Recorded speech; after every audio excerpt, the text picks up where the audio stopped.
Otep à tous, bien-aimés frères et sœurs, l'Afrique se mobilise autour de la RDC. L'Afrique est en train de prendre conscience. Nous félicitons les chefs d'État africains, les gouvernements africains qui ont pris position nette et claire pour la RDC. Formidable. C'est ce que nous voulons. Nous comprenons maintenant que le travail que nous sommes en train de faire sur les réseaux sociaux n'est pas... nous ne prêchons pas dans le désert. Comme qui disais-je. Nous ne prêchons pas dans le désert. Le message est en train de passer. De plus en plus, les pays africains sont en train de se mobiliser. Eh oui. Il y en a qui ne peuvent pas envoyer des soldats, c'est vrai. Nous le comprenons pour des circonstances que nous comprenons, nous connaissons d'ailleurs très très très bien. Mais en tout cas, ils ont manifesté leur soutien indéfectible au peuple congolais et à la RDC. Ce qui se passe aujourd'hui, ce n'est pas le soutien à Tshisekedi, même si c'est Tshisekedi qui bénéficie de ce soutien parce que c'est lui qui est le représentant, c'est lui qui est le patron, c'est lui qui est à la tête de la RDC. Mais ce n'est pas Tshisekedi ici qui nous concerne. C'est la RDC, c'est le peuple congolais, c'est l'intégrité des frontières, c'est la souveraineté de la RDC. Voilà exactement ce que nous... Donc, même si c'était quelqu'un d'autre qui était là à la place de Tshisekedi, nous, on allait le soutenir. Là où même les opposants congolais eux-mêmes, de père et de mère, de grand-père, de grand-mère, ne le soutiennent pas. Au contraire, ils soutiennent Kagame. Nous sommes en train de le soutenir parce qu'ils ont tous cru que l'Occident, c'est elle qui va décider de l'avenir de la RDC, ce qui est fini. Oh, bien-aimés frères et sœurs, nous avons critiqué la dernière fois l'attitude du Mali.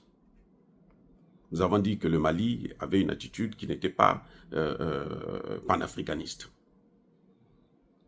Nous avons exprimé notre pensée. Et il y a des Maliens qui sont sortis pour dire « ce n'est pas normal, vous n'avez pas à dire ceci, vous n'avez pas à critiquer ceci ». Nous critiquons tous les chefs d'État africains quand ils font mal. Nous, c'est comme ça. Nous, on ne va pas être là à passer notre temps à faire des éloges sur un seul président parce que il a fait un certain nombre de choses que tout le monde apprécie. Non. Et on va se dire que comme si c'est... Il n'y a aucun président qui est Dieu. Il commet des erreurs et il corrige. Assimi Goïta a corrigé. Et nous sommes fiers. Maintenant, nous, on continue à le soutenir.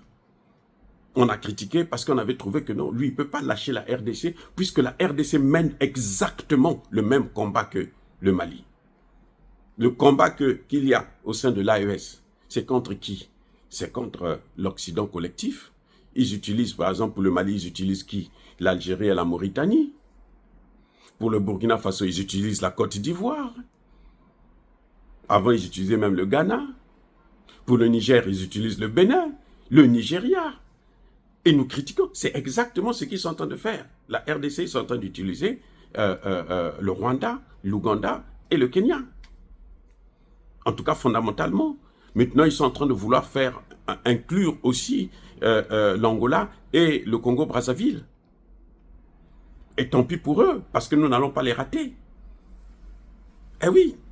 Bref, le Mali soutient maintenant la RDC et nous sommes fiers. Nous sommes contents pour ça. Bravo, monsieur Assimi Goïta. C'est ça que nous voulons. Même si le Mali n'envoie pas des hommes, nous savons que le Mali est en guerre. La même guerre qu'en RDC. Mais au moins, qu'ils reconnaissent que ça, c'est mon frère et on est en train de mener le même combat. Parce que, vous savez, si les Américains réussissent à prendre la RDC, à contrôler la RDC, mais ils vont contrôler toute l'Afrique centrale et ils vont revenir au Sahel avec plus de force. Eh oui, les amis, c'est un combat contre l'Afrique, ce qui est en train de se passer dans le Sahel, en RDC. C'est un combat contre l'Afrique. C'est une guerre contre l'Afrique. Donc les Africains doivent tous se lever. Les vrais Africains, ceux qui se reconnaissent comme étant des Africains, qui veulent la liberté de l'Afrique. Nous sommes dans la phase de la décolonisation. La vraie décolonisation, c'est celle que vous êtes en train de voir là. Dans le Sahel, et en RDC. C'est la vraie décolonisation. C'est pour ça que nous appelons encore Tshisekedi à renforcer ses relations avec la Russie. C'est impératif. Il n'a rien à perdre, il a tout à gagner. Parce que, faire contre faire, c'est pas toujours, c'est pas la rigolade. Eh oui, il doit rappeler sa ministre des Affaires étrangères qui continue à se balader entre l'Europe et les États-Unis. Elle n'aura rien. Les sanctions, là, ils s'en fichent éperdument. Maintenant, ils essaient de timidement prendre des sanctions parce qu'ils savent que les Africains sont en train de se mobiliser. Les Africains sont en train de s'organiser pour se mettre contre eux. Et les Africains vont gagner. Nous allons gagner cette guerre. Ils étaient dans la communication les seuls. Maintenant, nous sommes aussi dans la communication. Donc, on est match nul. Et nous sommes en phase de gagner parce que nous sommes chez nous. Parce que c'est chez nous. On ne peut pas nous prendre encore une deuxième fois ce qui nous appartient. On ne peut pas nous recoloniser. On ne peut pas encore nous prendre en esclavage. Ça, nous le refusons. Les amis. Nous saluons vraiment, nous saluons le Mali, nous saluons le Burkina Faso, nous saluons le Niger, nous saluons le Centrafrique, nous saluons le Tchad.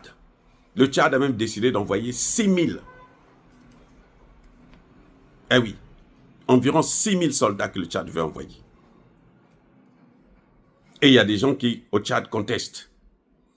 Mais en tout cas, le Tchad l'avait déjà fait. En 1998, le père de celui qui est là au pouvoir, Kaka Déby, maréchal, les deux sont des maréchals, des maréchaux, je pense que c'est comme ça qu'on dit, il avait déjà envoyé des soldats en 98. Et on a vu ce que ça avait donné. Donc maintenant, ils sont prêts à repartir. Nous félicitons tous les pays africains qui ont manifesté leur soutien. D'abord moral, mais aussi matériel et en homme de la RDC. Parce que le combat de la RDC, ce n'est pas pour la RDC seule, c'est le combat de tous les Africains. C'est comme le Sahel, c'est notre combat. C'est pour ça que nous avons pris ça à bras le corps.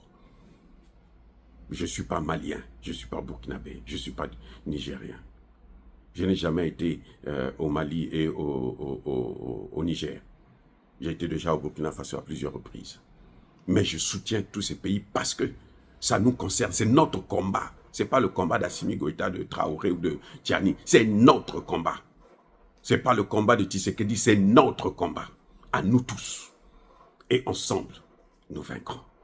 Soyez bénis, abondamment bénis par le Dieu des Kémites et par nos ancêtres angélisés, mais que tous ceux qui persécutent le continent africain le pillent et le déstabilisent, qu'ils soient noirs, blancs, chinois, arabes, juifs, indiens, qui qu'ils soient punis, maudits, foudroyés, neutralisés, écrasés, effacés par le Dieu des Kémites et par nos ancêtres angélisés. Vive l'Afrique éternelle, j'ai dit et j'assume.